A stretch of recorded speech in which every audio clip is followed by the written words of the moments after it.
Oh,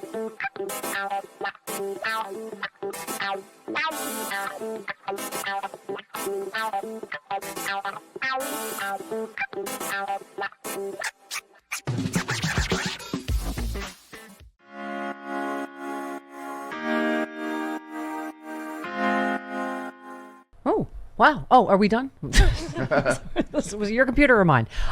Yeah, can I just say, I'm going to call them homages on Twitter to you. But Black Knight tweeted, gas prices are under $3 a gallon now. Can't wait for the media to tell me how that's bad for President Biden somehow. I mean, it just doesn't matter, right? Brooklyn Dad, Defiant, had written, it's crazy oil companies raise prices of oil and refuse to increase production, but people were pissed at a president who can do neither. It almost doesn't matter now what the subject is, right? Gas prices, inflation. They have just decided there's got to be a spin where it's Biden bad, Democrats in disarray, yes. Biden crisis, right? You're right. We shouldn't even bother having the midterms at this point. But so inflation, what's really interesting about inflation is, U.S. consumers just aren't buying this hysteria, right? So the Black Friday spending not only obliterated last year's record, obviously, it obliterated pre-pandemic spending. If you went to a mall on Friday, you basically almost were in danger of being trampled to death. I mean, it was crazy out there. I mean, I thought they were giving stuff away. This economy you tweeted media, inflation, consumers, move out of the way. Yeah, exactly.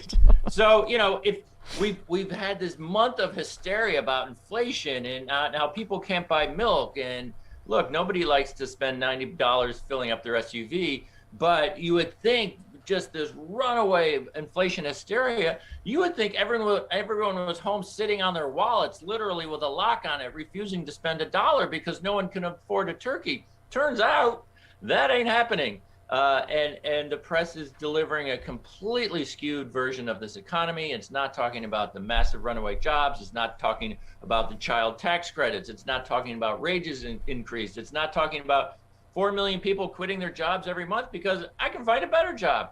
So it's inflation. And but I really think, the Black Friday and the spending over the weekend just completely blew another storyline away. And as you keep saying, I'm tired of people. This idea that people don't want to spend money. They have in theory, Americans are sitting on 2.5 trillion in savings right now. Americans have a lot of money right now. And I'm tired of them, Democrats are bad at messaging. They don't talk about what's in these bills. They do talk about what's in the bills, and then the mainstream media goes but is Manchin going to go for the 1 point whatever? And how many votes do you have? And is it, it's just, and aren't the moderates and progressives fighting? And, it literally, they keep trying to, I see them on TV talking about what's in these bills. The media, okay. And anyway, just real quick, real quick, we have this two-step process.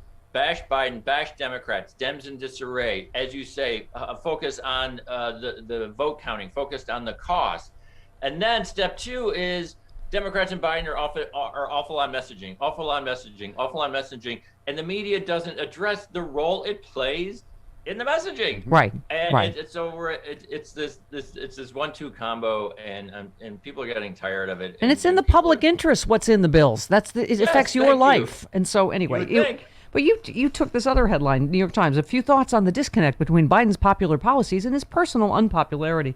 You just said yet another New York Times messaging story that refuses to address the role the New York Times plays in messaging. Paper runs nonstop hysterical inflation stories while consumers are setting spending records and ask, gee, why isn't the Biden message getting through? Yeah. That's exactly it. One day last week, the New York Times had not one but two inflation stories. And it wasn't, economic, business, dollars and cents stories. It was kind of, political stories. They were talking about, one was the cost of the Thanksgiving meal this year was going to hurt Democrats in midterms that are 340 days away. That's my other pet peeve right now. I mean, come on. Do people really think that nothing is going to change in the next 49, 50 weeks? I don't know if they're going to change for the better or the worse, but the idea that you cover politics and you can look into the future and say, I know exactly what's going to happen in November of 2022. I mean, we've talked about this before. The press has not only written off the midterms, they're now jumping ahead to 2024. Oh, yeah. Basically writing off 2024. We've never seen this kind of coverage before. And you tweeted, yes, New York Times premise here is Biden hasn't gotten a polling bounce from the infrastructure bill, which was signed into law 2 weeks ago. Good grief. And then you do your Charlie Brown. Good grief. And on the other side, we should also just say, Meet the Press. Literally, I already went through my Chuck Todd scrawls. But anyway, they tweeted, laser focused on 2020. Trump seeks a Michigan legislature that could help him in 2024. And you said, this is how you normalize treason. Yeah. What he's doing is treason. It's not, isn't this savvy what he's doing? Putting, And so the point is he's endorsing the state representatives, which is very unusual for a former president to be doing.